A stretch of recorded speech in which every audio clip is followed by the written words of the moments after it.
Hello. No, I can't stop. That's the second time I've done that. Right.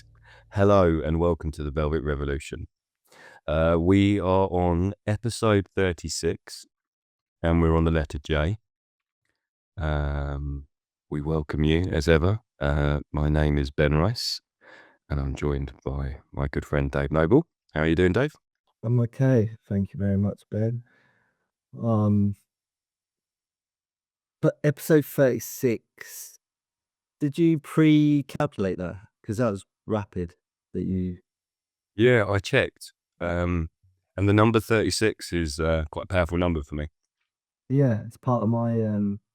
Why is it powerful for you? Oh, Well, it's just one of those numbers that keeps on cropping up in my life. So my parents' address is 36. So I lived at my mum's is too. well, there you go.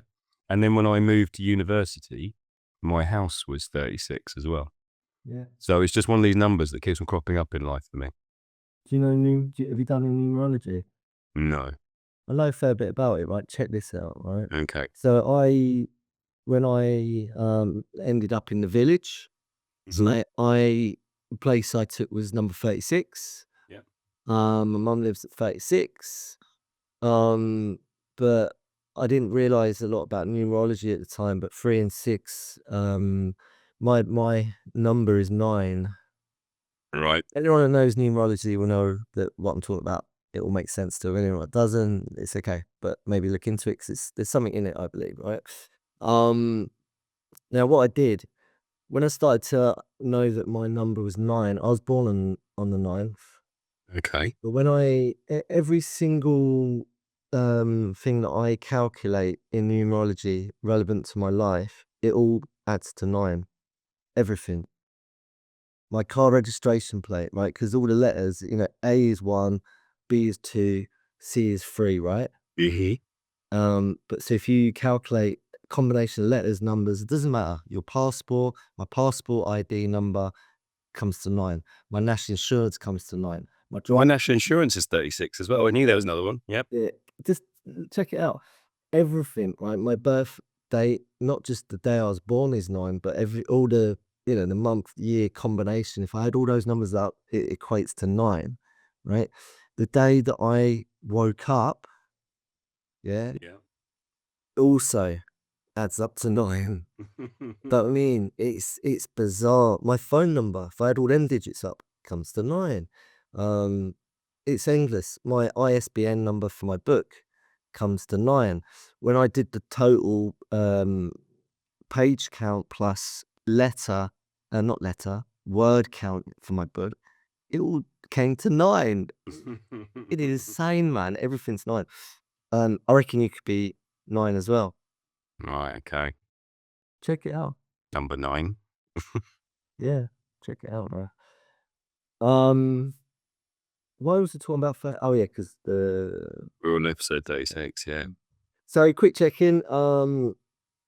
I am feeling excited because we've not sat and we put these out consistently each week, but we've had a little break.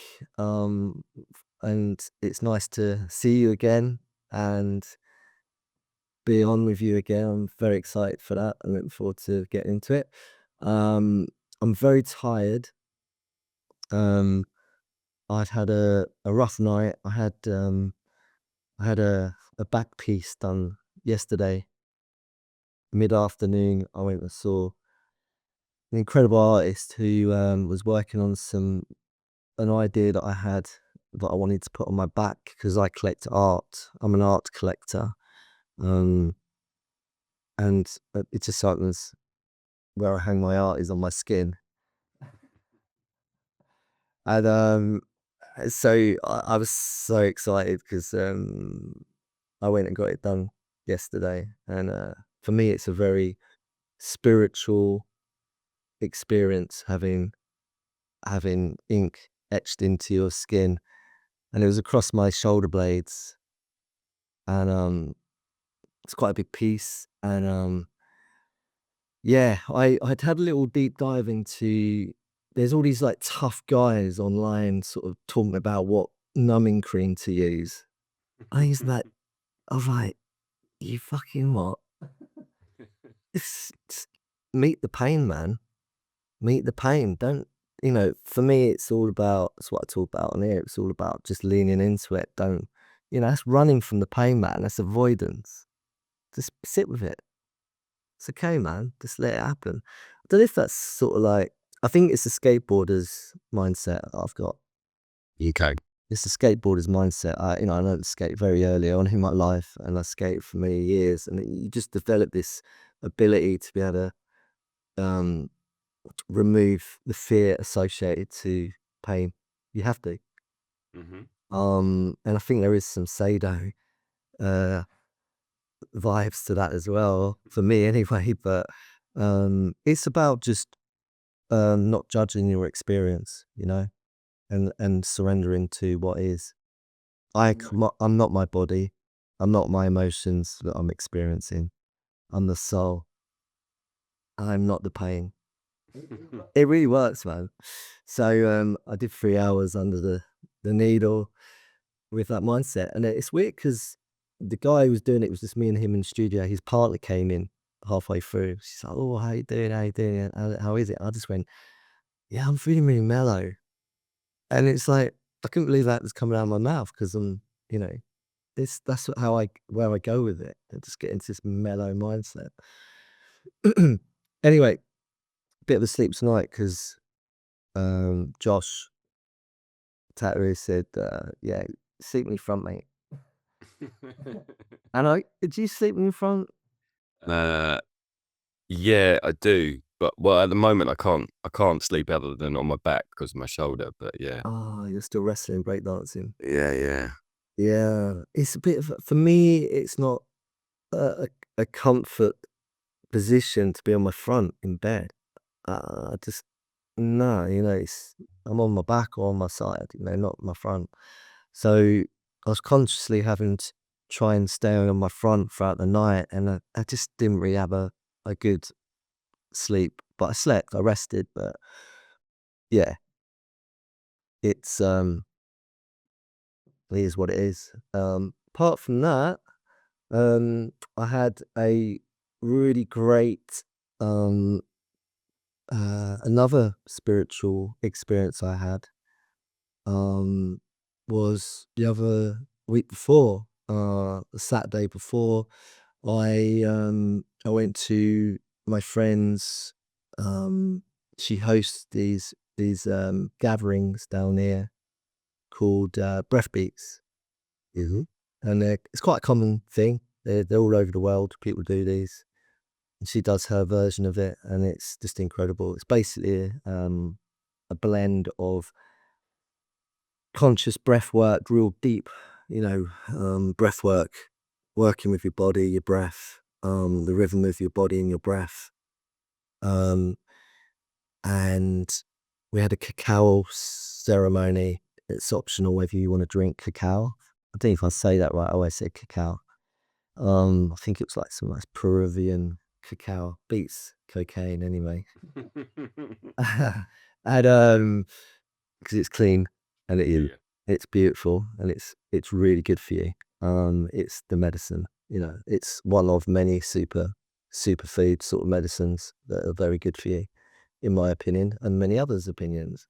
And then there was a ceremony that lasted 3 hours, and it starts with you're working, focusing on conscious breathing, it coming into your body, grounding, and then you go through sort of like your body from top to toe, and you're just really getting into your body, um, and then you end up they've got Dave the DJ.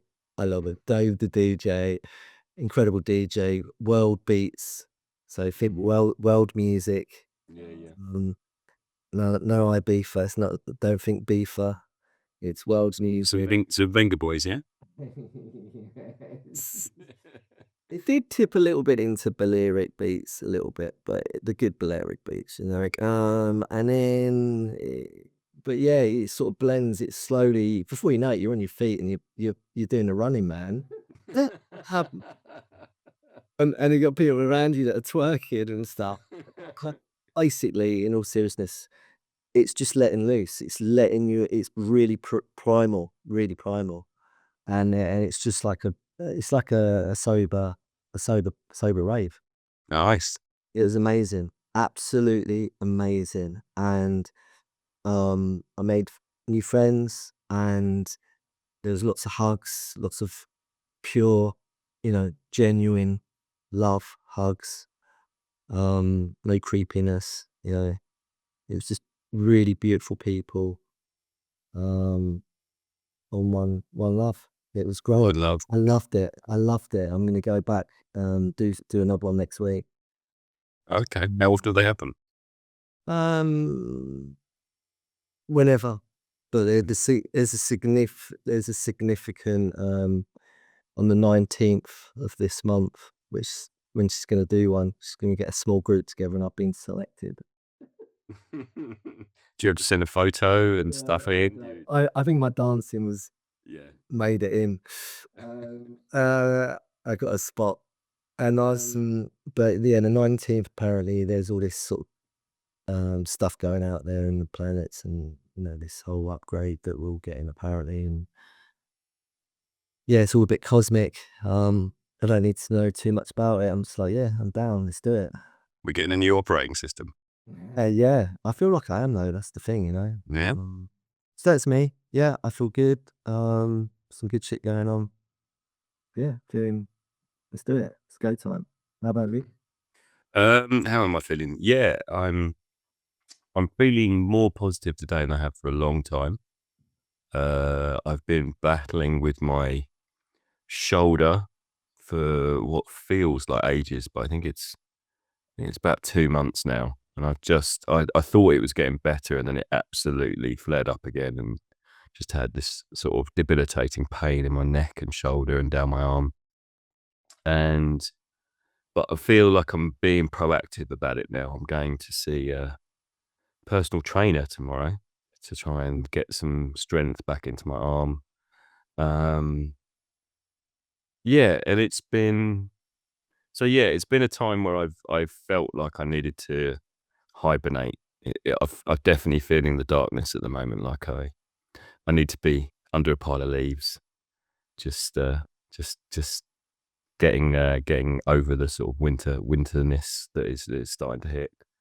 But yeah, no, it's been good. It's that season where everyone feels like they have to be a certain way, and uh, all the sparkles are out, the Christmas spirit, Yeah. and yeah, it just I've got to a point in recent years where I've actually retreated from that. I actually almost seek solitude during this time because I find it more beneficial and more rewarding.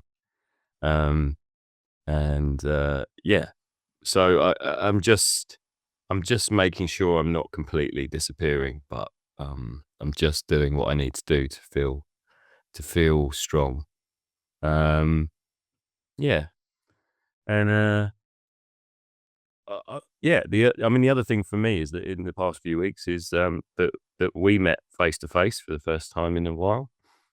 How say that again? That we met face to face for the first time in a while. Oh, when we met up the other day, yeah, yeah. Yeah, yeah. That was really. Do you want to share that? Because that was really. I mean, I still can't believe quite what happened, God, really, because yeah. so we went to the the town of Glastonbury, which I've never been to before, and I've never been there. yeah, and I mean, like, I know people talk about places having sort of a magic vibe and stuff, and you mean you were late, you were on Dave time, so I was finding stuff to do, waiting for you, and I went in every single crystal shop. I mean, that place has got a lot of crystal shops as well. But yeah, really interesting place. And then you arrived, and we went for a cup of tea, and we discussed plans around this podcast and what we could possibly do in the future, and talking about guests and music and stuff. And and then we walked up to the tour. And obviously we went up the steep way because you were like, "Yeah, this is the way you have to go. This is the pilgrimage we have to do."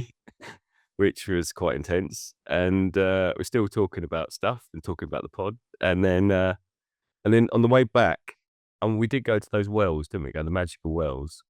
We Yeah. sat in some calmness with all this trickling water and a pumpkin floating in one of them, I remember.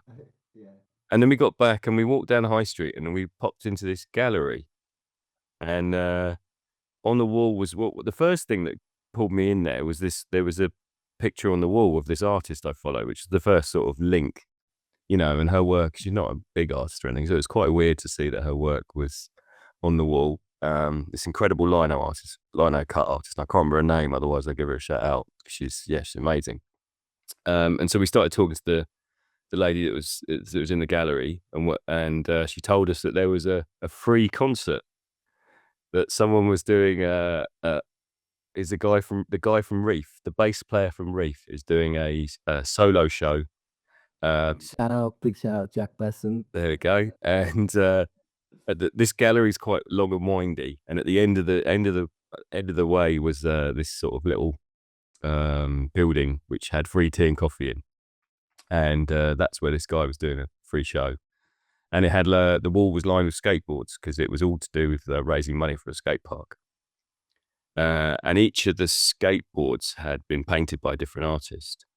So the next link was the day before I'd come down, and I'd actually gone to see this guy, Joby Carter, that does all this incredible old lettering for fairgrounds and carnivals and that kind of stuff.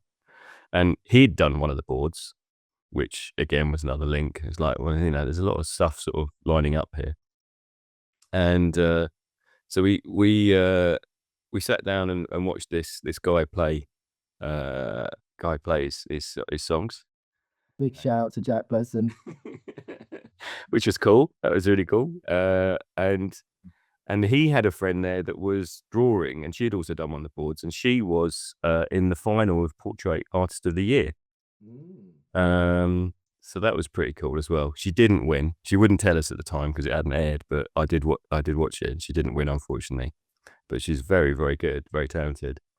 And so when it finished, you started talking to Jack, and I started talking to this artist and chatting about the Portrait Artist of the Year. And then it was like you got his number, didn't you? You were going to invite him on as a guest, yeah? He wrote down a bit of paper with some with a red pencil. I know that much. Looks like lipstick.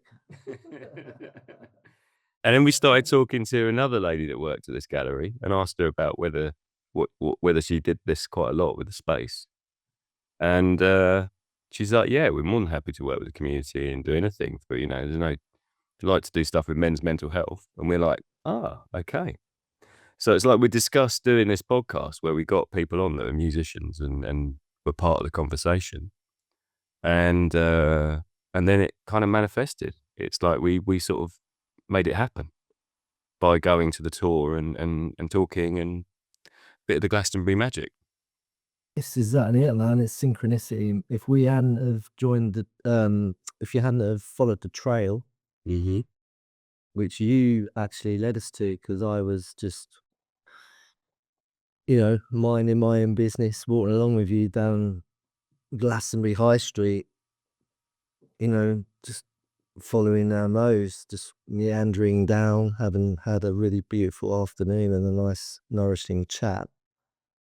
But you was the one that picked up on it. You saw the signpost and you followed it, and then the breadcrumbs led to the trail, and you followed it, and then we're sitting in there having a front row seat with, a really beautiful stripped down, beautiful set from Jack Besson, and it was lovely, wasn't it? It was really, really discreet, really informal. Yep. And I felt really blessed. It was just like, wow, this is like, it's just, it's one of them things, isn't it? And then, yeah, it was just everything was pointing towards what we'd been talking about. And we literally, it all started to manifest real time. And then before you know it, I mean, Jack doesn't know it yet. Big shout out to Jack Besson. He doesn't know it yet, but I'm going to give him a shout and get him back in the gallery, and we'll get him on an episode. Yeah. Jack, if you're listening to this, it's because I've just sent it to you with this episode. I'll give you a shout after, and hopefully you'll say yes to coming in. Then we'll press record and get you on. Yeah, it was just one of those weird days where everything lined up that we were talking about. So yeah, let's make it happen. Let's the manifestation is real. So yeah, that was really positive, and that was a lovely experience. So Yeah. Loved it. All really nice people. They're my kind of people, man. That's why I live out this way. yeah. You know, no disrespect to you lot back up there, but I just, I came out here to find my tribe. Yeah. I'm now finding them. It's great. Somewhere where your running man is rewarded. Yes. Yeah. Oh man. So I'm glad to see you're in better spirits. Your eyes look bright and you look happy. So that's good. Thank you so much. Thank you. Okay, before we get going, all right. I don't know if I've shared this with you. Did I? Anyway, so we got an email from our friend Carlos. Okay. It's like it's podstatus.com. Oh, the Spanish dude, yeah? Have we gone up in the charts? So it was the ranking for the podcast in Spain last time, wasn't it? Yeah. I Where thought, we hit I now? thought you just covered Spain. Well, because his name's Carlos. Never assume that he's Spanish, right? So now, shall I read it? Right. So, the title subject for the email that came in to our email address was conversations. No, hell, sorry. I stand corrected. TVR. Where are we? Let me grab it. Okay, your podcast. There's good performance in Apple Podcast ranking last 30 days. Position. What do you reckon? Ooh, what were we last time? 156 or something. Are we now? No, it's 200. 256. Are we now 140? No, higher. We got into double digits. 98. 179. Okay. Oh, higher that way. I thought you meant higher in the charts. High number, yeah, lower in the charts, 179. Is that still in Spain, or is it now Estonia? Is it? It's not far off, I don't think. Slovenia. Okay. There you go. Thanks, Carlos, for the update. So we're 256 in Spain and 170 something in Slovenia. I mean, we're really taking off. I mean, this is quite impressive. Global. Yeah. Right. Anyway, I did get a text from a friend of mine who had got her Spotify end of year wrapped in, and she was and the Velvet Revolution was in her top podcast. So she's in our top 3% of listeners. and how many podcasts she actually parts? Two, yeah. So we're 1 out of 2, and she's 3% at our top listeners. That means, I mean, that's 3 people we know are listening regularly now. So that's pretty impressive. Thanks, Lola. Much appreciated. Great, yeah. Keep listening. Join us at thevelvetrevolutionpod.com. Oh dear. Right, so it's your turn to pick, Mr. Rice. Okay. And you know what, right? I did have a little pick. Yeah. As I say, I never look at when it's my turn to pick because I don't want to sort of bias myself pre-choosing. But I did have a quick sneak peek, and there's not that many on here, so I'm just gonna get the big book of words out a minute and quickly scan. Go on, have a look. You got them up? Yep. We have Jay, right? Yep, Jay. We have jovial, joy, jealousy, which we did last time, so we can't do that again. Judgmental, justify, jittery, and jumpy. There's got to be more. That's why I didn't really have time to go through the book of words, but I'll have a quick scan now. But is anything jumping out to you?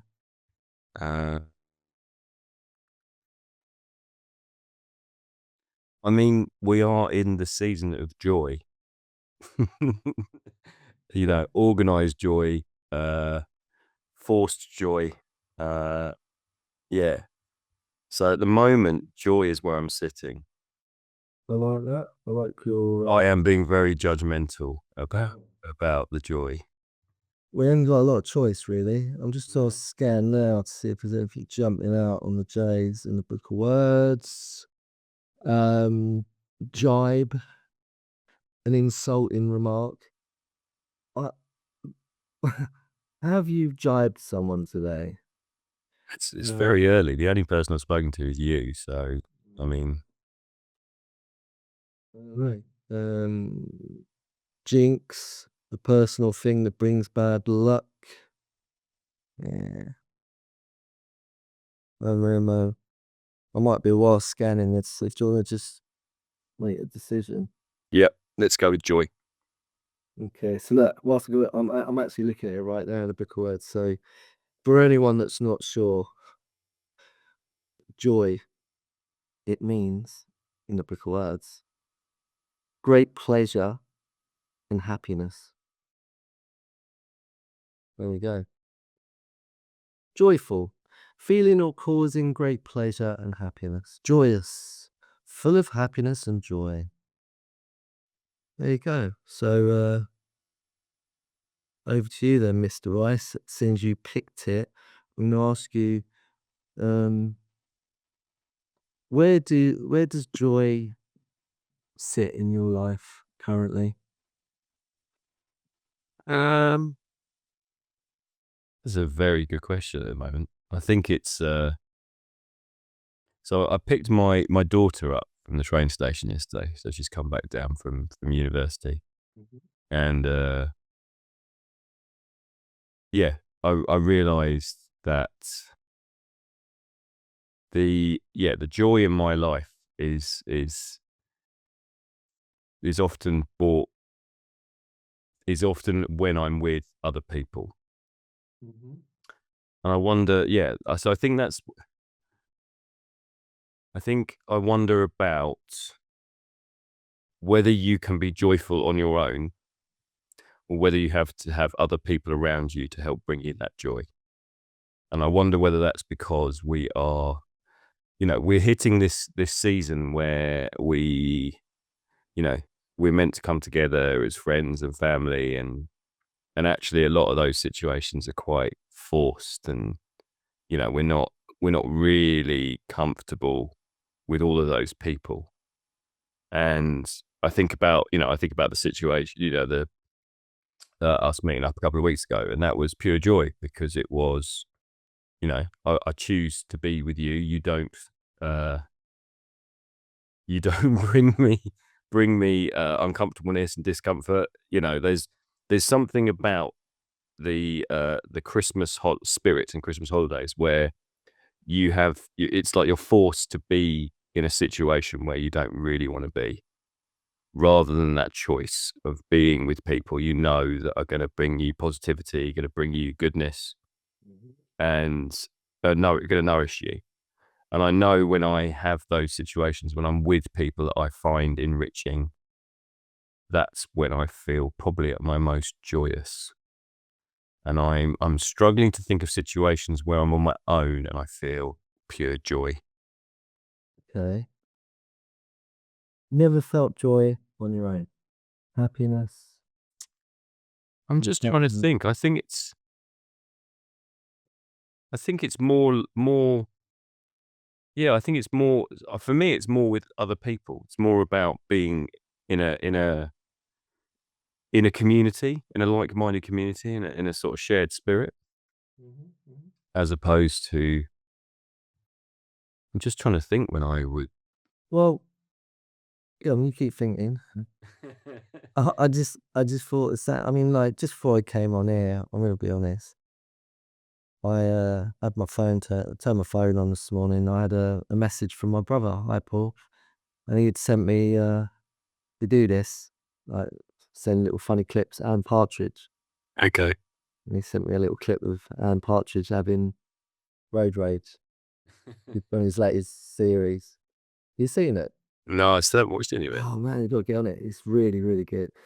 It did make me chuckle, man. It was like, and more than chuckle, it just I love it. It brings me an immense sense of joy as and then I sort of went down a bit of a Partridge because I wanted more. It was only a little clip. It was like literally a minute long. Yep. I was like, "Oh, I need more, need more, need more." He's broken the seal, man. So I quickly went down a little rabbit hole, little Partridge hole, and I found some unused scenes from a couple of seasons ago. So I watched that. It was about 8 minutes long, and it was just I'd never seen them before. It's all outtake scenes that weren't used. But it's so brilliant. If you like it, you like it. If you don't, you don't. But everyone's got that thing that just brings them that joy. Mhm. And I just sent it to my bro, sort of like, there you go, have that back. He said, but I guess that's what straight away come to mind is like, well, do I experience joy on my own? But then am I sharing it with Alan Partridge? And are you sharing it? Is it because your brother sent you that clip? So there's also that significance that it's come from someone. Yeah, it is because it's with the energy. My brother sent it he obviously it touches him and then he passes it on. And that's passing around the positivity and the joy and the happiness, all Mm. the good stuff. But then also, we live in a world where, on one hand, that's really good that all that stuff's getting circulated. And that's one of the benefits of the internet. And I always bitch about, tech. But, you know, without that technology, I wouldn't have been able to have that little cheeky little grin this morning and that little flutter of joy and laughter and happiness that it brought me. So it's great that we've got this ability to pass around positivity in that way. But in the same sense, there's a lot of stuff that's also being peddled that's not, it's the opposite, it's pure evil, Mhm. negativity, fear-based stuff, and just the horrible stuff, the darkness. Anyway, so yeah, I don't know. So that's not me. I'm having that experience on my own, but it's assisted. I mean, Alan's pretty much there with me. Yeah. And in part, I guess, the spirit of my brother who sent it. Yeah, Yeah. yeah. Maybe. Alright. Go on, have you thought of the time where you've done it? What, where I've been joyous on my own? Um, maybe actually, I'm just times where I'm just sort of in my own space and I'm totally content. Uh, I'm just trying to think of, my meditation is quite often. I'm not very good at sitting still and meditating, so my meditations are quite often walking. Nice, yeah. So I think I'm just trying to think of situations where, I love to just walk around London, for instance, or just go for a massive walk into the middle of nowhere, around where I live, headphones on, music. And I guess there's a contentedness there. It's more, I mean, I don't know. I think joy's more, it feels more celebratory. It feels bigger. It feels like it is a shared moment, joy, rather than an individual moment. Um, and yeah, I don't, I think there are times on my own where I've been very happy and content, but I'm not sure for me whether that is joy.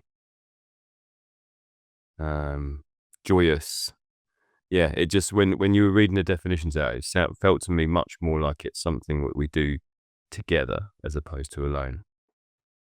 Yeah, I mean, I think there's lots of things that are more like pleasure.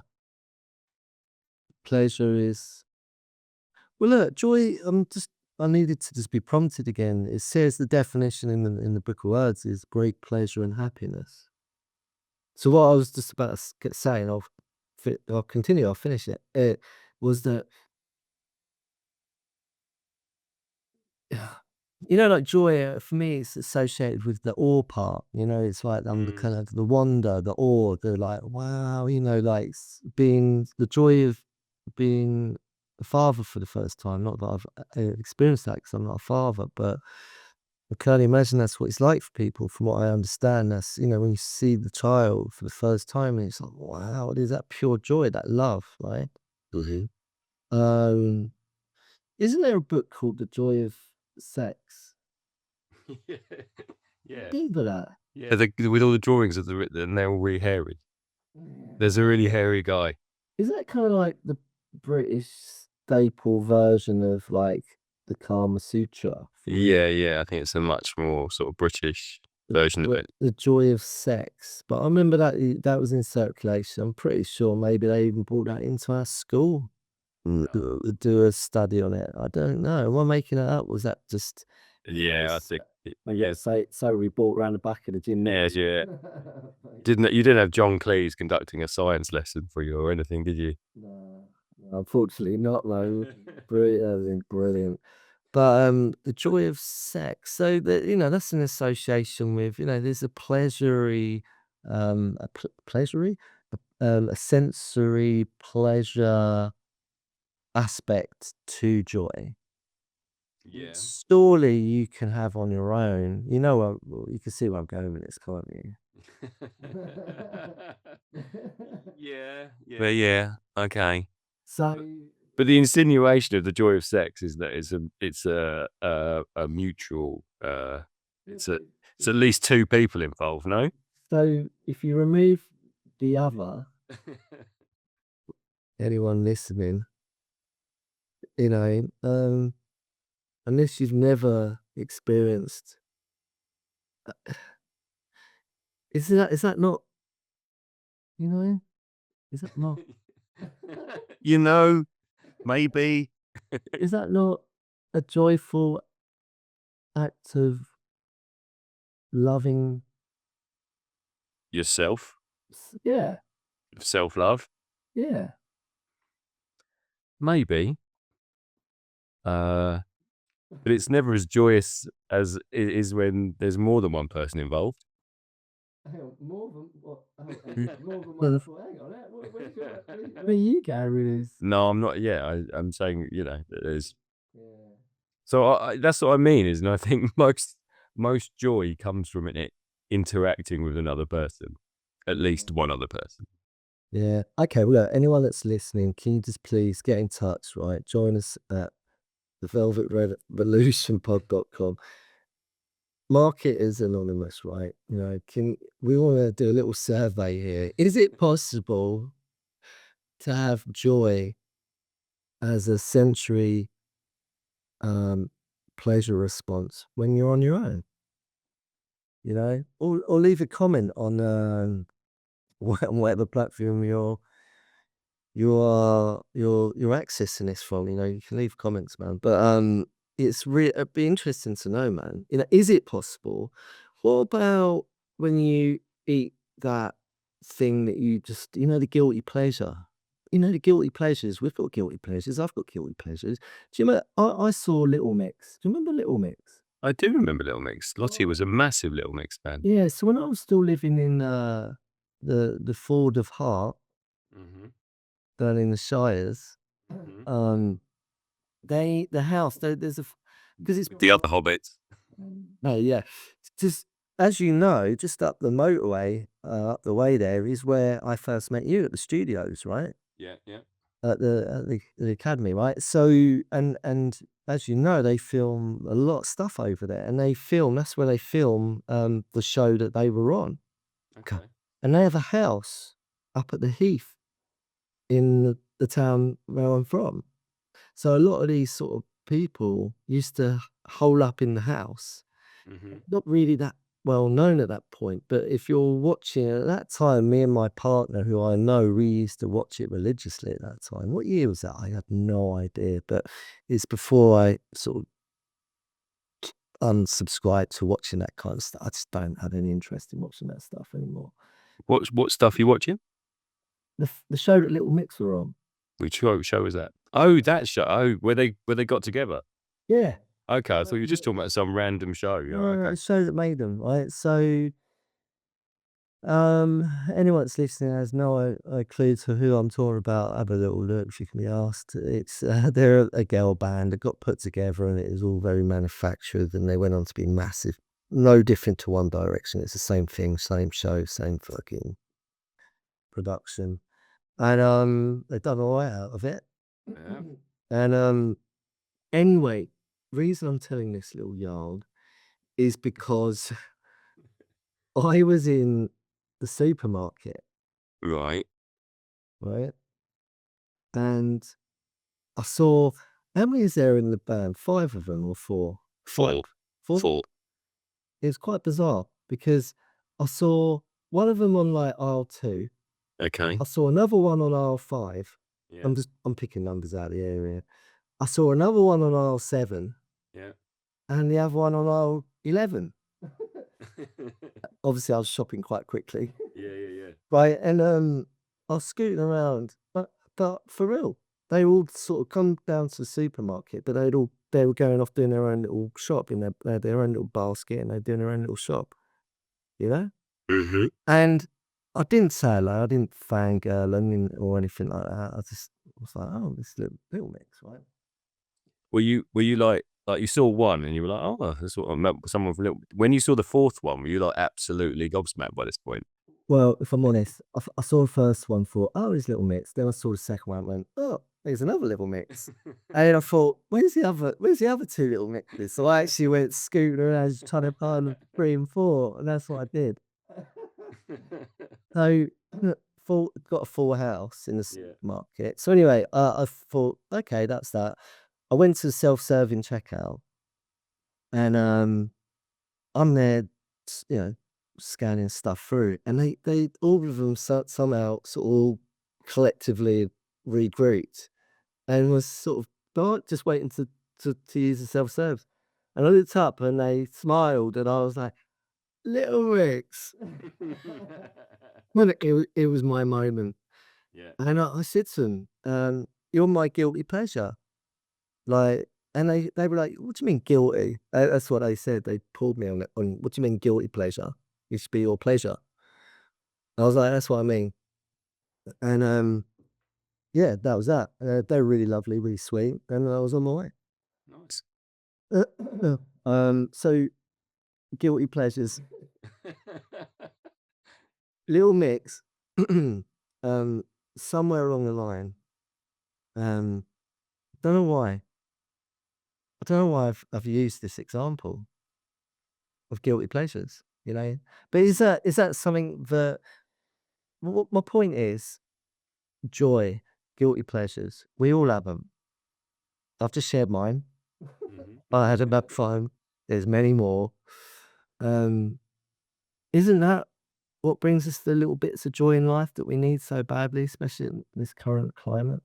Yes. I'm just trying to so Little Mix bring you joy, No, pretense. guilty joy, At that time, that was years ago. and they hadn't really released anything at that point, I presume. No, They were still getting together. they were unknown, man. They were just formulating. But I remember they were my faves on there because I just thought, I don't know why. I don't know why. It's bizarre that now I've just said that, I actually saw. Should we do? I might edit this out. What am I talking about? I need to research what year this was. God, was I really into that at that time of my life? I don't know. Anyway, sorry, what was you gonna say? So, in terms of what brings you joy, music brings you joy, I love music.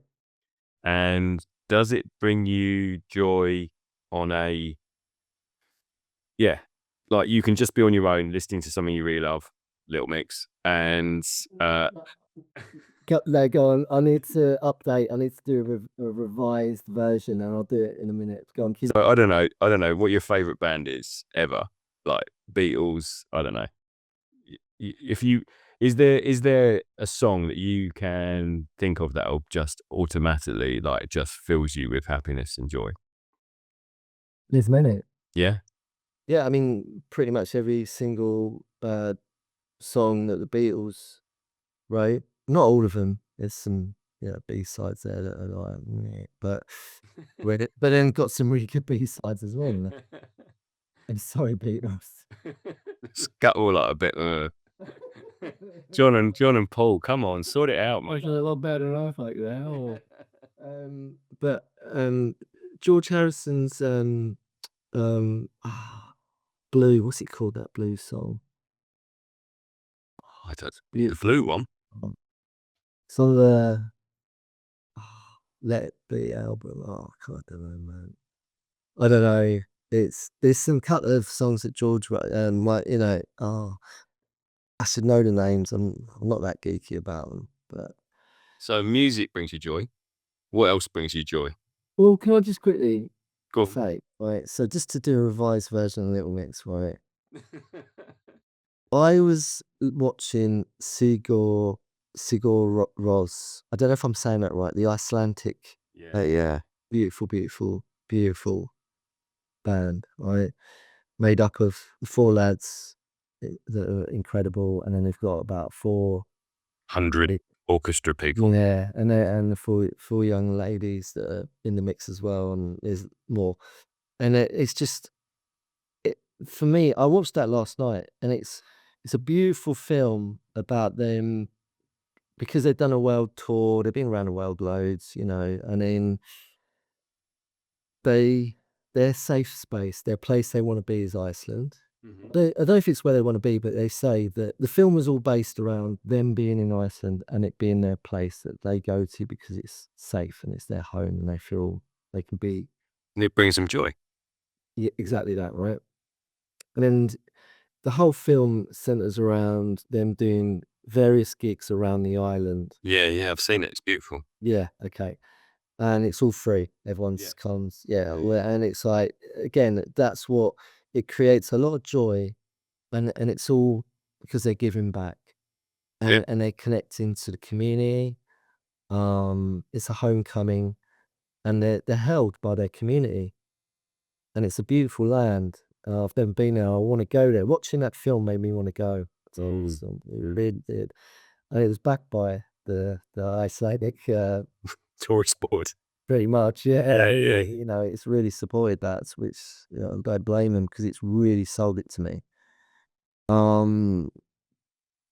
But I was sitting there watching it on really high volume, and I just had my spiritual experience, having my ink put into my back. So I was pretty spaced out anyway, and on a adrenaline come down. And I thought I need something really soothing. So I ate some really good food, drank lots of water, and I put on that film and I immersed into it. And do you know what? It was just, for me, it stirred up joy, love. I just felt so connected to that whole film and what the music and the people and the land. I wanted to be there. I was like, oh, I want to be there. It's like it gave me a big hug. Mm-hmm. Yeah. So, what else? Music. So music. Yeah. And what else brings you joy? Good food? There's there moments where you've eaten food and you thought, yeah, that's pure joy. Yeah. Yeah. Yeah. And it could be a guilty pleasure. Like, I'm gonna be honest, right? I've been getting to these little round miniature gluten-free mince pies. Okay. And they got a splash of brandy in them, so it's hit into it, yeah. And they're just so yummy.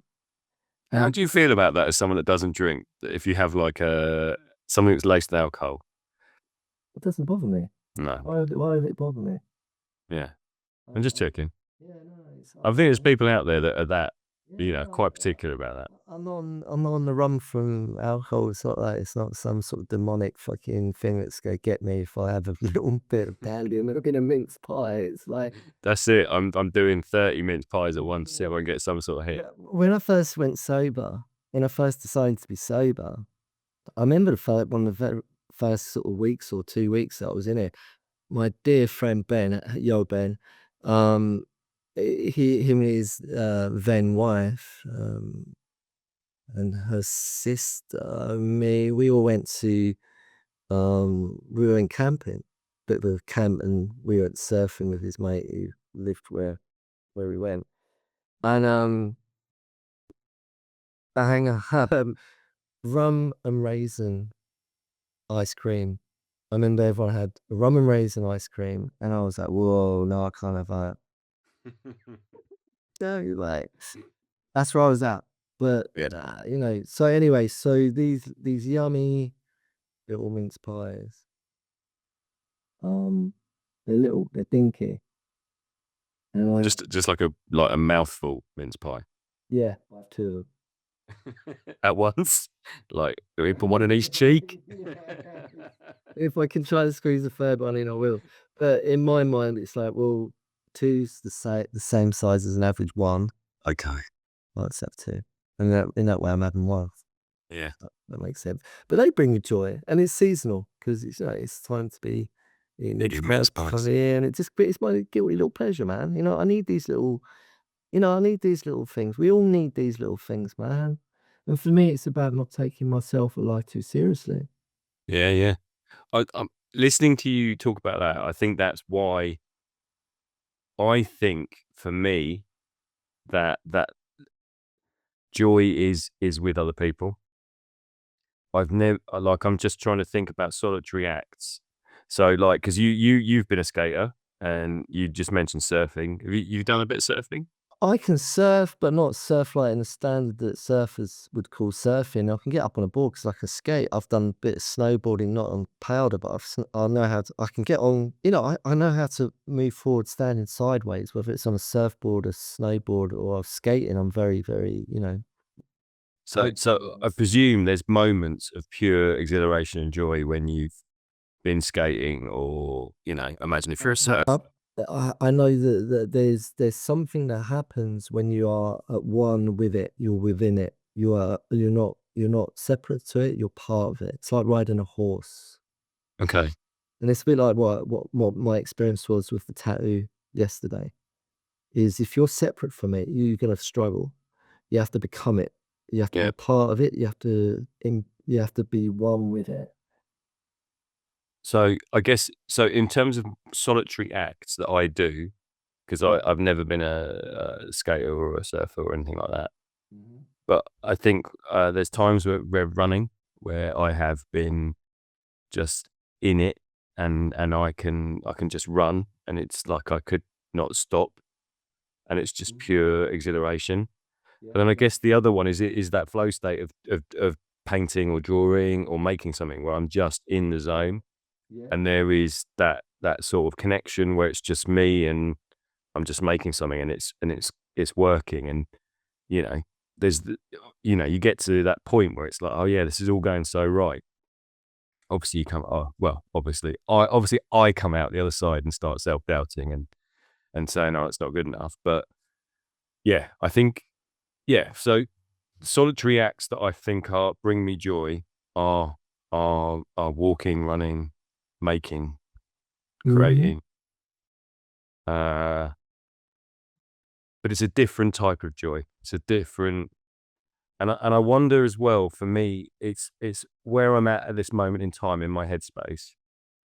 Is that enough in terms of is having joy on your own? Like, because I'm quite happy to go to the cinema on my own. I'm quite happy to go to a gig on my own. I've even done a 3-day festival on my own. I'm quite happy to do these things, but if I'm watching a band and they're incredible, and I'm thinking like this is just like one of the best gigs I've ever been to, I'd like to be able to share that with someone. I'd like to be able to talk to them about it, and that's part of the joy is going, oh my god, this is incredible. Yeah, definitely. So Definitely. there's that bit at the end of uh, what's the film with the bus where he ends up on the bus at the end? Into the wild. Yeah, and that's the moment at the end. In his diary, he writes, life is about shared moments. It's not just about Yeah. isolating yourself. Yeah, yeah. So yeah, I think there is a joy. You can find joy in your own, and I have found joy in my own, but I feel like it's when I share that that's when it becomes something more. Yeah. So what just came up for me is skydive. Okay. Um, You were attached to someone, weren't you? yeah, I was gonna say, so I wasn't on my own, and I had I forgot his name. He was a Hungarian guy, really great guy. If it wasn't for him, he made it possible for me to do what I did because he put me really at ease, and I had full confidence in him. And he was really funny, and he just had a laugh. We had a giggle from being on the ground to getting in the plane and all the way up and then all the way down. It was just a real grin. And and I just sent like for that moment I'm free falling, he's not on my back. Okay. Obviously he's strapped to me. I'm like a little man baby, that's on one of them little baby harnesses that you see people carrying around on their chest. I'm like that. I've got that and I've got him strapped to me. But in that moment of free fall, he's not there. Nothing's there. It's just I don't think I'm even there, in a way. It's just about now. I'm just I'm just pure whatever's going on is going on and there's no form. There's no form attached to that situation. It's just pure um no human words can describe it. It's just something's going on where you're just it is and you're just in this incredible state, flow state, right? And then the minute he pulls the chute and we get the yank and you'll just suddenly sort of come round from that flow state because you're on that incredible high. Then it's like, oh yeah, there's some giant Hungarian dude strapped to my back. Oh, so that came to mind when you were sharing that. I've, I mean, there's so many sort of things we can go where we can go with this. I mean, I just think it's subjective to. I think it is possible to express. I believe what you're saying is correct, right? So I believe joy is joy, whether you are on your own when you experience it, or whether you're with someone or others when you experience it. Joy is joy. It's an emotion. It's a state of being. It's an essence. It's a energy that captures us in moments of experience that it's generated by whatever whatever brings you joy. And I believe it is possible to have those moments on your own. If you was to climb a mountain on your own, because I'm like you said you go running, walking, whatever and that's on your own and you can feel, or you go to music festivals on your own or gigs on your own, you can experience fleeting moments of joy, but it isn't the same as when you share it. Is the sharing part of it ability to then sustain it? I wonder. Like, I wonder whether it's more fleeting if you're on your own. Those little glimpses or moments into yourself where you're like, this is incredible. And then it passes. And then if you're with someone else, you're able to share that and so sustain it and make it longer. Well, I think it shouldn't be black or white. I mean, we should be seeking and welcoming and attaining joy whether we're on our own or not. Because it's like, if you think about it, if we're having it on our own, plus we're sharing it with people, then we're gonna have more than if we're just waiting to have. If we can only have joy, if I can only sense joy with other people, then I'm doomed. Because it's like, what happens? This is why I think it's about being able to be with yourself, Yeah. to Yeah. Yeah. be with yourself, not be. Someone great said to me once, it's not about being by yourself. It's being with yourself. Being with yourself means you're with someone. Like, I'm with this person that I like. It's almost like on my own, if I'm experiencing joy, I'm enjoying that with me. Yeah. Does that make sense? So it's kind of like, rather than, oh, I'm on my own. by myself and experiencing this really beautiful sunset, and I've got no one here to share it with. It's like I can go out and last night I saw a shooting star. Did you? Yeah. Did you make a wish? Um, I said hello. Okay. So I was in my bedroom, sort of just getting into the zone for preparing to get into a face down stupor for the night, and I opened I've got these blinds, and I just opened them with my fingers, just to peek through, and the stars were like out here where I live. The stars kind of seem to talk to you. They kind of. I don't know if you get it. You don't really get it where you are, do you? Because it's like light pollution, and Mhm. but when you're in a world where the stars, where you haven't got that light pollution, you've got really it's clean air and all of that. Um, the stars really sort of move about Okay. more. Yeah. And they were doing it last night. Now, on the 19th, this week, it's gonna be very significant. There's a lot of action going on out up there, apparently. Russell Grant will know. It's Rusty Lee. Yeah. Yes. And so I was looking at the stars, I was like, "Oh, is that a satellite?" Because one was moving quite fast, but then it disappeared, so probably a satellite. And just as I saw that one go like that, another one sort of flew across it. The Mhm. shooting star went vroom. I was, amazing. Oh, wow. I love seeing stuff like that. And it brought me a fleeting moment of like, and it brought me, yeah, joy was definitely there.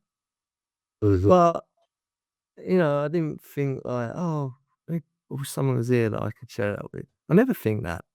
No? Nah, not really. Did you just sneeze but muted? Yeah, I was trying to be professional, but I just threw you under the bus. Yep. Just going off on a quick tangent. I've looked up when Little Mix was formed. Okay. 2011. Wow. So I was still digging that sort of entertainment, the show. I was obviously watching the show. Yeah. It doesn't still happen, does it? I know, I had no idea. Anyway, um, so where was we with all of that? So there are moments of joy on your own, and whether that's so the more moments of joy you can have individually is a lot to do with how comfortable you are with yourself and how much you like yourself. I wonder, has that Yes. Yeah. if you are in a good headspace and you're happy in your own, um yeah, you're happy in the place you are, i.e. not as in where you are geographically, but where you are mentally, Mhm. then you are going to find more joy in the world individually and collectively, I guess, both. Definitely. But if you can't Definitely. find it on your own, then I wonder, there's I was reading, what was I reading? I think it might have been this morning actually, that I was reading this idea that, we're so conditioned to be with someone else that our sense of happiness and sense of self is connected to an other and a significant other. Yeah. But actually, and we don't normalize this idea of being okay on our own, of being in a good headspace. And actually, there are so many people that exist in a relationship and are incredibly lonely and incredibly sad because they're not being seen, their needs aren't being met, they're not being heard. So if we can act as individuals and meet our own needs and feel like we're in a good place and find our own joy, our own sense of self, then, whether we're with other people or not, then we're okay. Absolutely. I think I do I really cherish and those moments when you do meet not and when I say significant others, I'm not talking about romantic relationships. I'm talking about good people that feed your soul. When we hang out, when I hang out with really good friends, Yeah. I come away feeling energized. I come away feeling like, oh, that was a good experience. Yeah. So, I checked in with, I went to um breath beats. Yeah, yeah. Breath beats. Is it called breath beats? I can't remember. Um I'd say that every single person that was there's about 30, 40 people there. Um every single person there. I mean, there's one person there who was not in a certain place in their life in a really positive way. They were people that we're all seekers. I think a lot of people are. We're all seeking something. We're seeking the good stuff, right? It's like, where are you seeking it, and what is the good stuff to you? How do you relate to that? You know, and I was seeking it. Always have done, always will do. I'm a seeker, and it's like a thirst, a quest for more. I need to know more. You know, um, and I come across David Icke. Don't know why David Icke's come into the mix recently. Someone sent me some stuff from David Icke. Do you remember David Icke? Yeah, yeah, yeah. That mad Wogan show. He's on two of them. The first one, he was absolutely annihilated for talking. He was very spiritual. He's talking no different to anyone else that's talking about spirituality today, modern day. But he was absolutely ruined. They made him look like a lunatic, right? And he got ostracized. Was he? Didn't he say he was the second coming though? That he was like, or Even did he not? in his admittance, he said that he had read a load of books, like no one, like anyone else. He'd discovered some philosophy that really spoke to him. But he was in his early 30s at that point, and he had a head full of it, and he was trying to process it all, and it all came out sideways on the show, on the interview.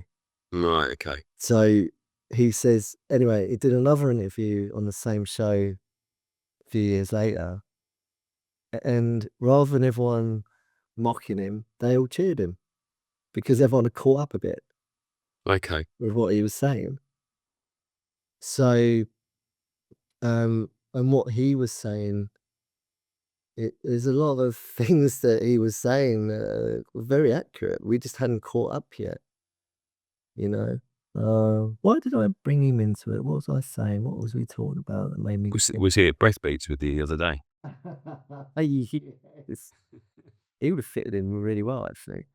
But he's just I think what I was saying and why I brought that into it is because it's similar to what he was saying, I think, which is that, you know,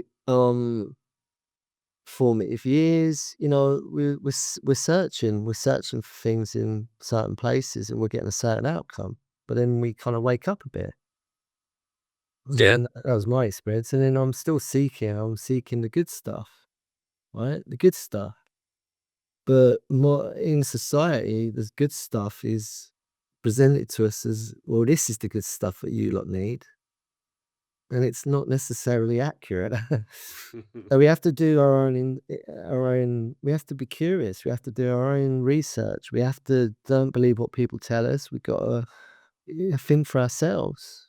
We can't be sheep about it, man. We've got to, you know, you got to, you got to find your own good stuff, whatever that may be, and pay attention to the outcomes of the good stuff. Is it the good stuff, or is it just, am I kidding myself? It's the good stuff.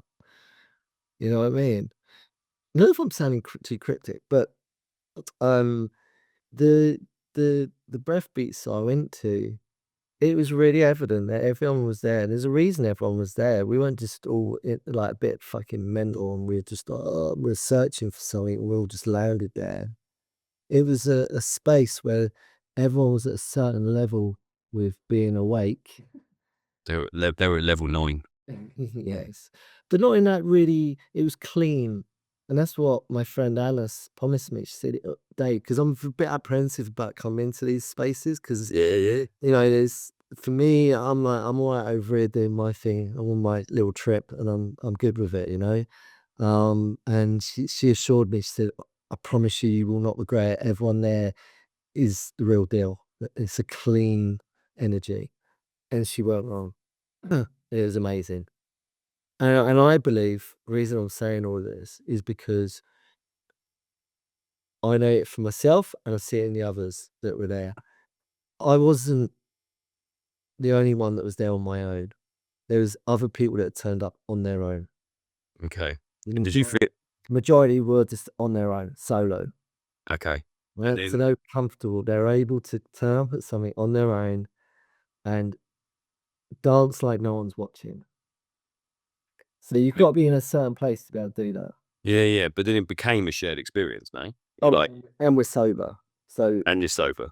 there's no lubricant apart from the cacao, which is, that's not, I wouldn't say that's mind altering. It's just It's it's it's dark chocolate. exactly bitter. Pure chocolate. Yeah. So anyway, yeah. Sorry, what was you saying? So, but in that experience, by the time you'd finished, like doing whatever you were doing, you were connected to those people, and there were conversations, and there were, I presume, it wasn't like you went on your own, you had your own experience, and then you buggered off. There was Started at 6, finished at 9:30. okay, I was still there at midnight. chatting and Yeah. sharing and Yeah. having really Yeah. powerful conversations, which is I mean, we could have stayed in Glastonbury that day for another couple of hours in that gallery space. Couple of days. Yeah. I mean, we met really interesting people that were in a really positive space. They were all creating, all creatives, and there was just really lovely conversations. And you come away feeling enriched and sort of, oh yeah, I can do that, or I could, yeah. It gives you energy. Where it's at out this way, mate, where everyone's like, oh. Okay, you are the real estate agent for the West Country.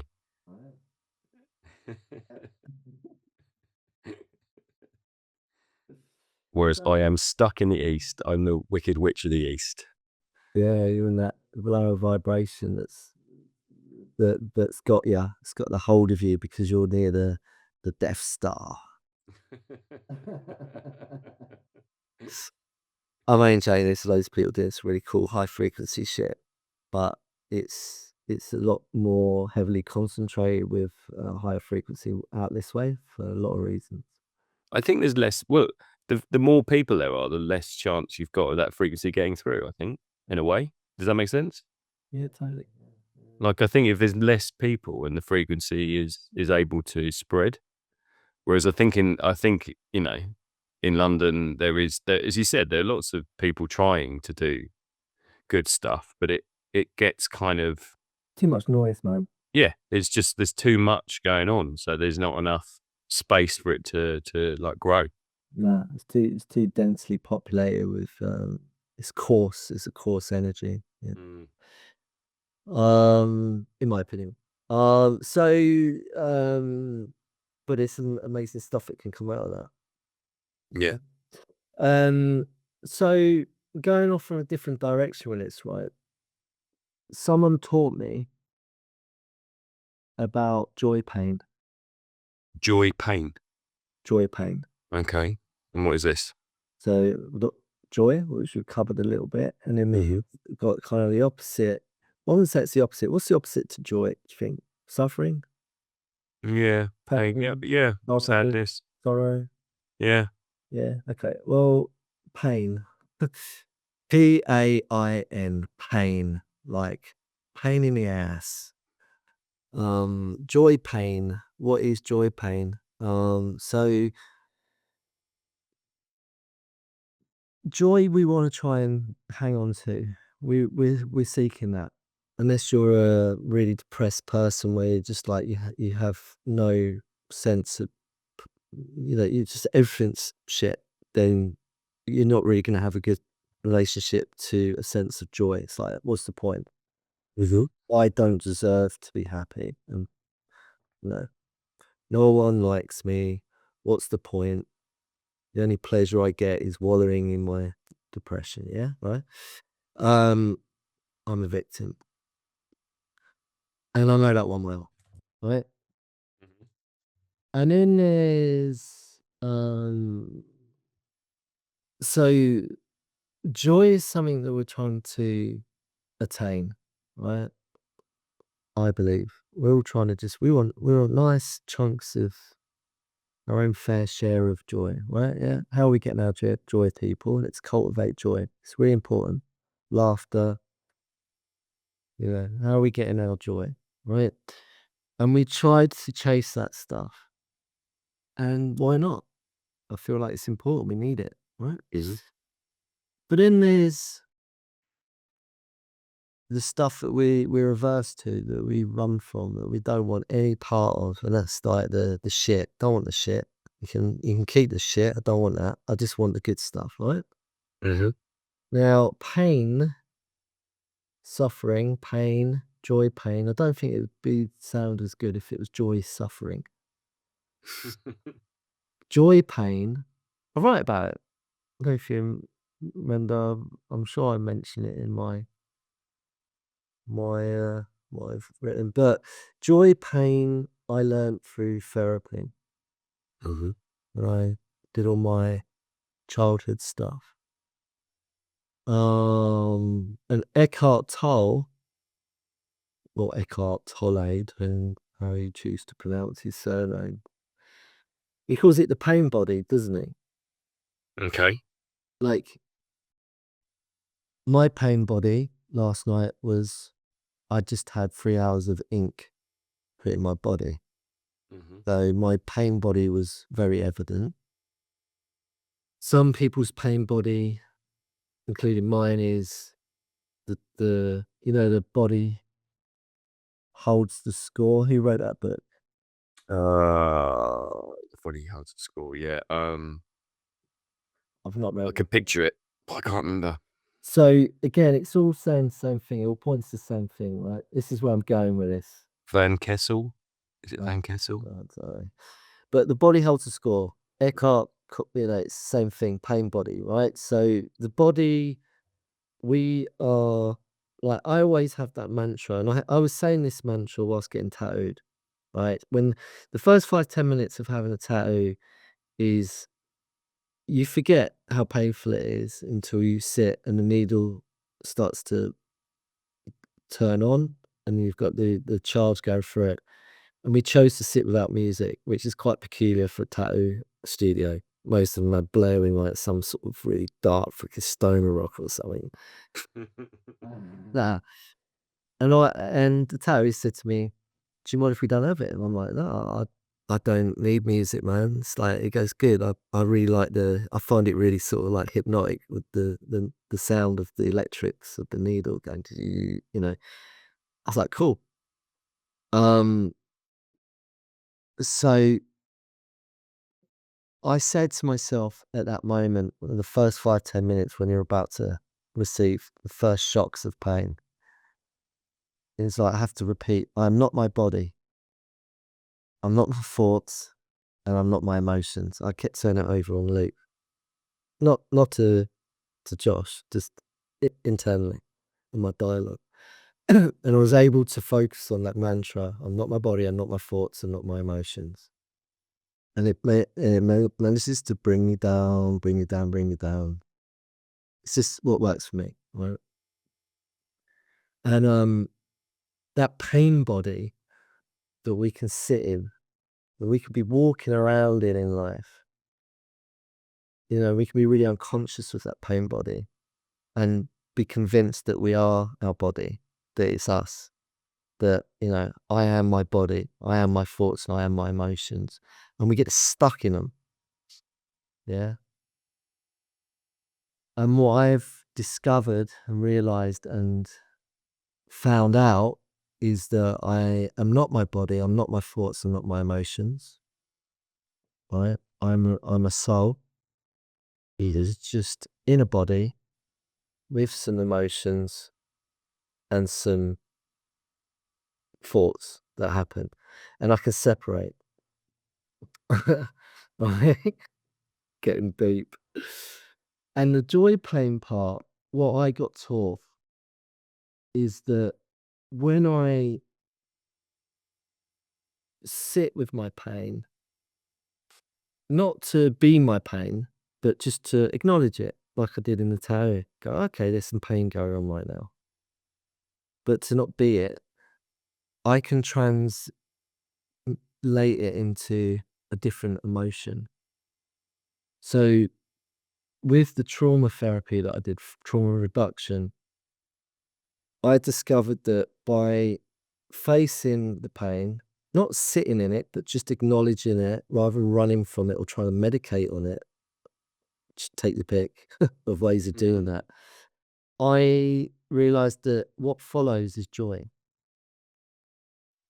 So it bringing a happiness, pleasure, sensation to something that is deemed negative. You flipping the narrative. I don't know if that makes sense, but it does to me. So I started to practice it because I cried tears of joy. I'll repeat that. I cried tears of joy, crying tears of suffering and pain. Yeah. So it's kind of like it's not like it was in that order. I didn't cry joy tears of joy and then it was followed by like pain and suffering. It was like I connected to my pain and suffering. I cried, connected to it, acknowledged it, and then it was followed by great relief and it's like a massive sigh. It was like I always say this, it's like I was emotionally constipated. And then I took a massive laxative. Like acknowledging it was taking a laxative and I could take a massive emotional turd. And that was and then the relief came. It was like, oh God, I thought my sides were gonna split. And then it's like and then I have a big emotional dump. I dump it out, I get rid of it because it's a pain body. I'm carrying around a big emotional fucking constipated turd. It's a dump.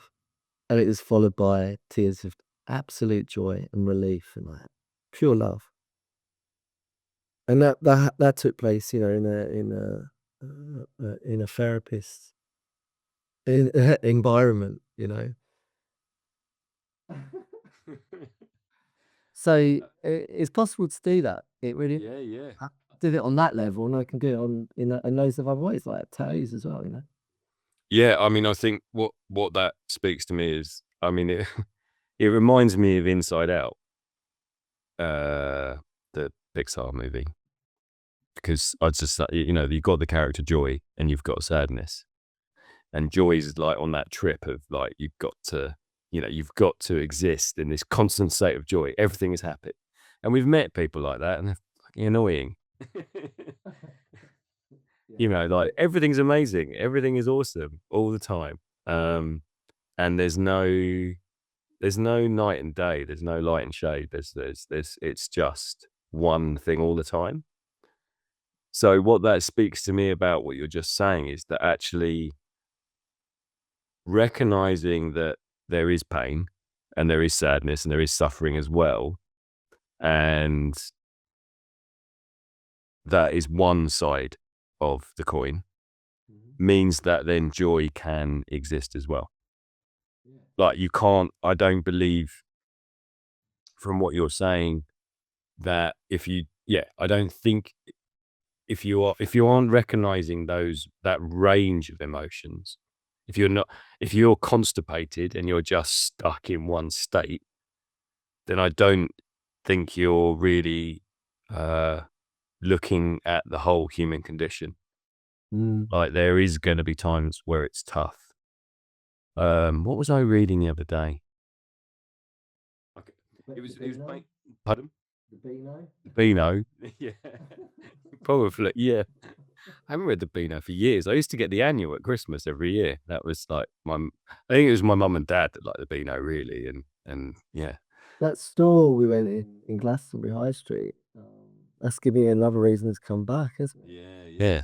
I can geek out with all the comics and the toys and stuff. Yeah, but I think where's it going with that?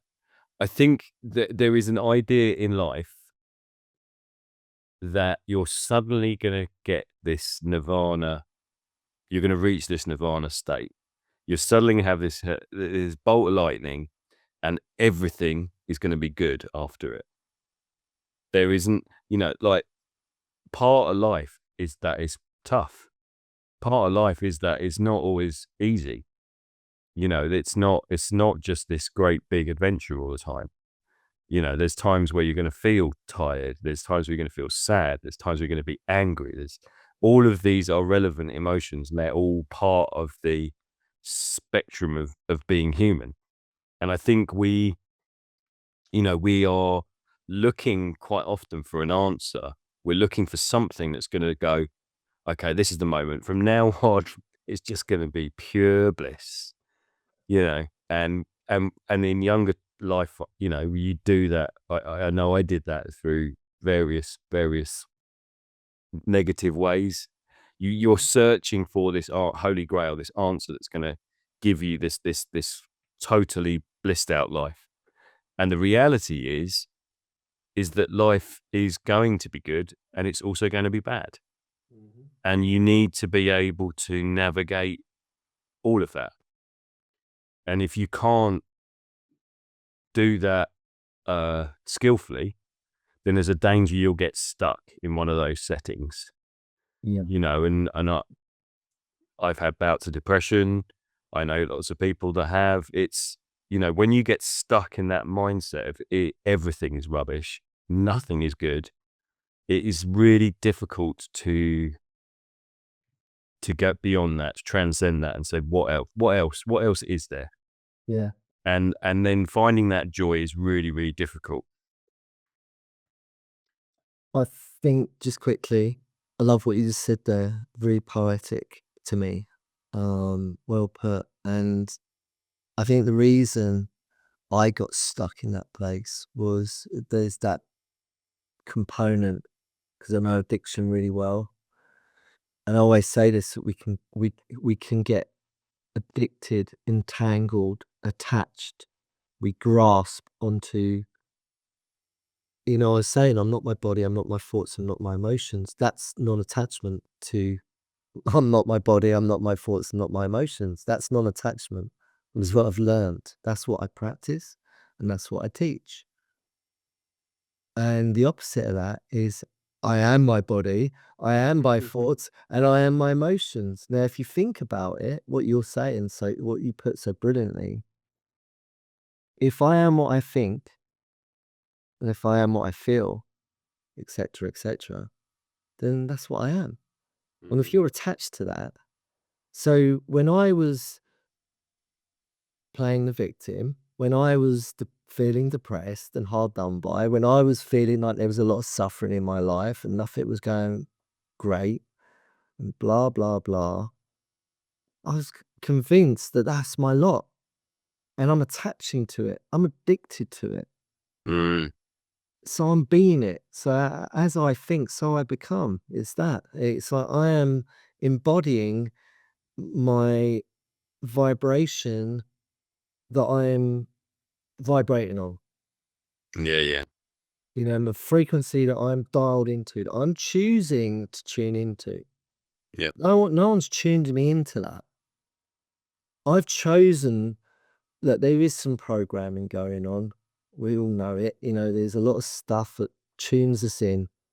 But if we're not paying attention, we'll just blindly get tuned in and we'll get dialed into a frequency that is very, very low and self-defeating. Hmm. And we have to wake the fuck up.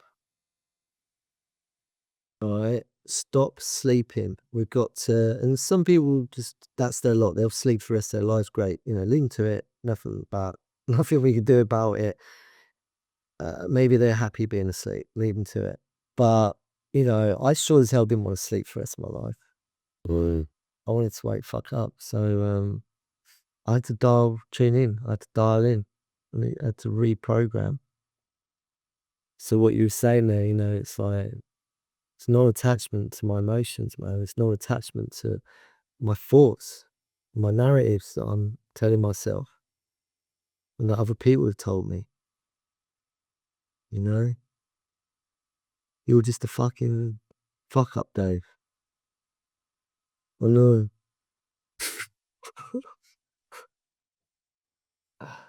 Yeah, to rewrite the story. You know what I mean? Um, yeah, we captured a lot. We got loads more we can cover. Mm. I mean, joy. What does joy really feel like, Ben? What does joy feel like to you? What do you define joy to be? Like, if you could just, because you know, there's sort of like when we leave the body, the pain body, right? Mhm. And when you leave the madness of your fucking head, um, and and the stories of your past that you keep telling yourself you're caught in this whole mad fucking experience that's called life. It's a crazy ass experience, isn't it, if you really sit and think about it.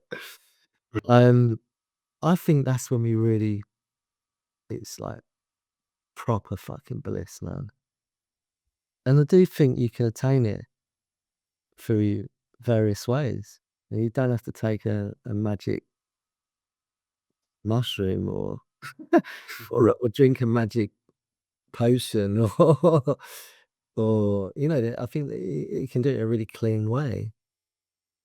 But I mean, some people would say mushrooms are a really clean way, which they kind of are, really, if you think about it. Mhm. Um, Compared to a lot of things that are made in a laboratory, but a home laboratory. Uh, but I don't know. What do you think? The whole joy thing. What does it mean to you, man?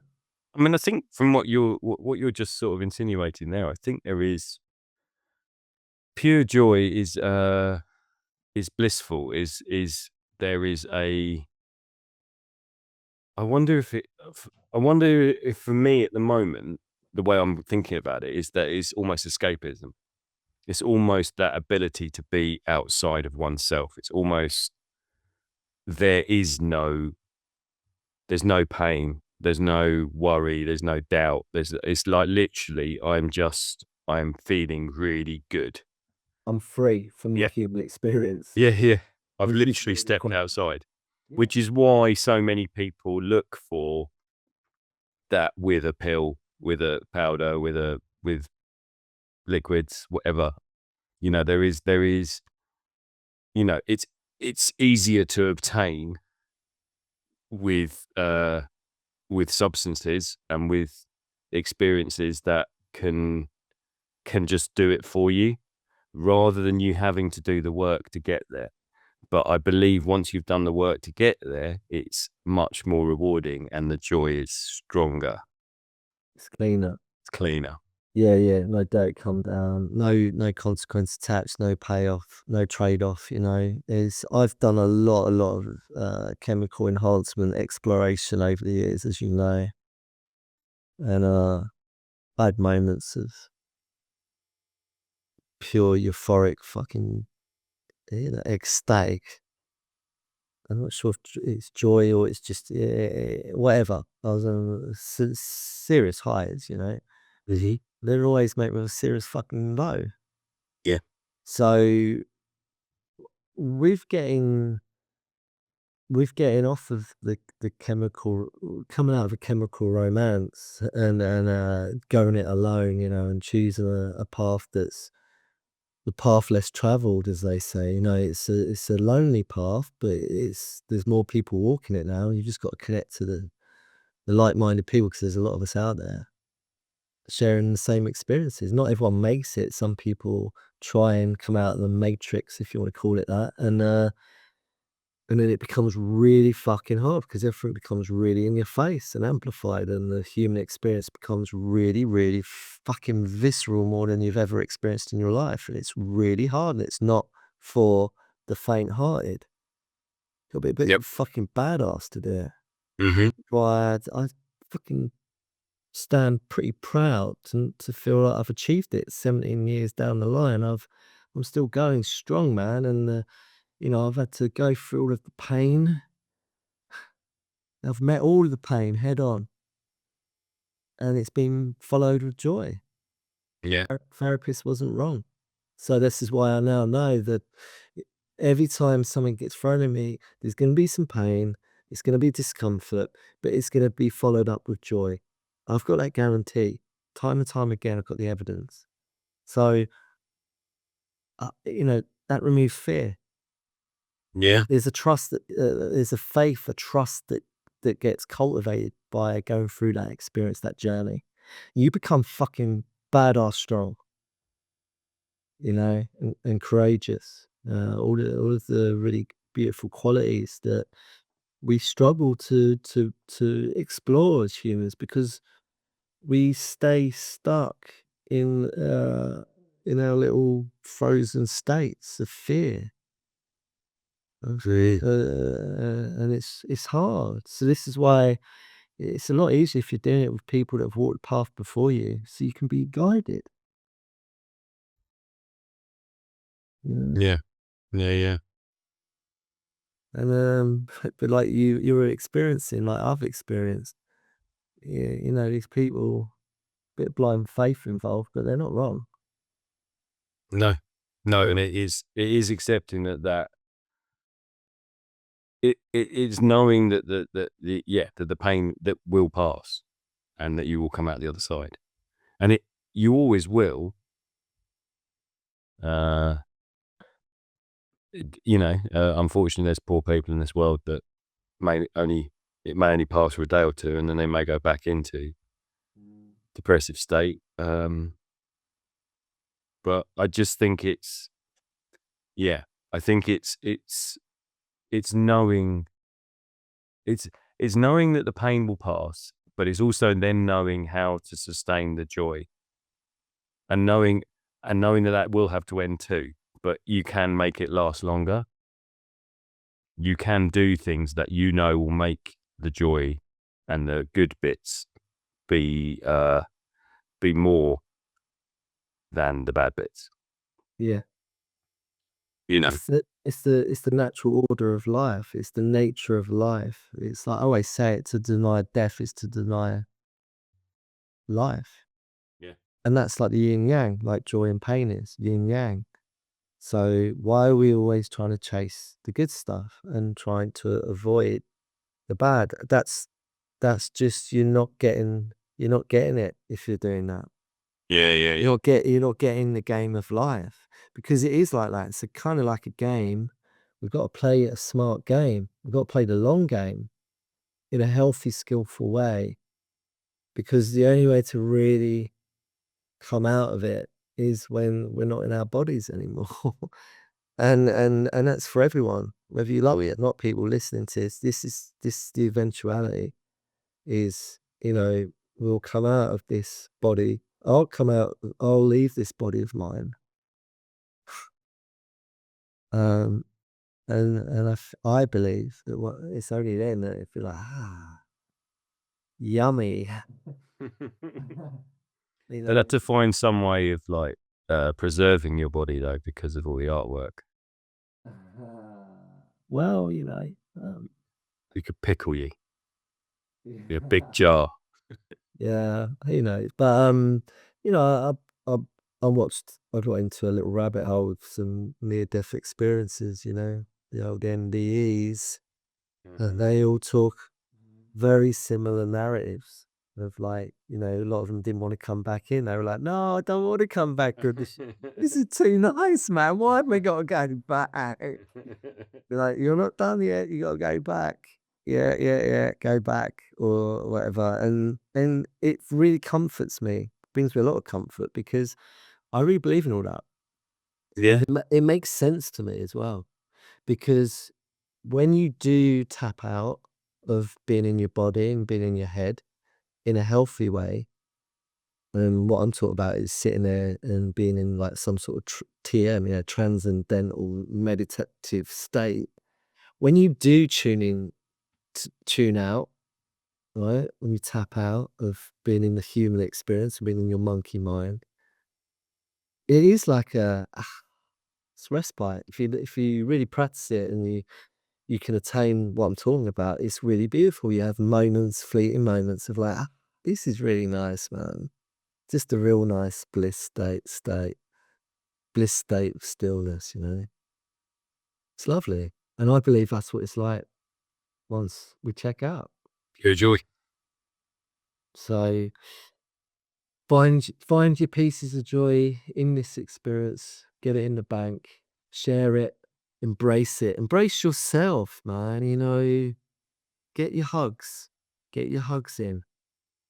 Don't be creepy going around. Don't be the guy or woman going around going, oh, I really need a hug. Don't be that one who's hugging everyone all the time unappropriately.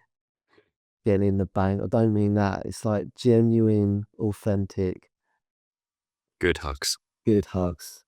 Good hugs. Just hug yourself. I hug myself.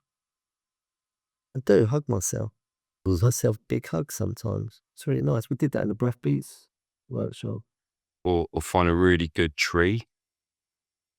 Hug trees, yeah. Hugs the trees. Yeah, do that. Definitely do that. Hug your animals. Rupert gets hugged a lot. Yeah.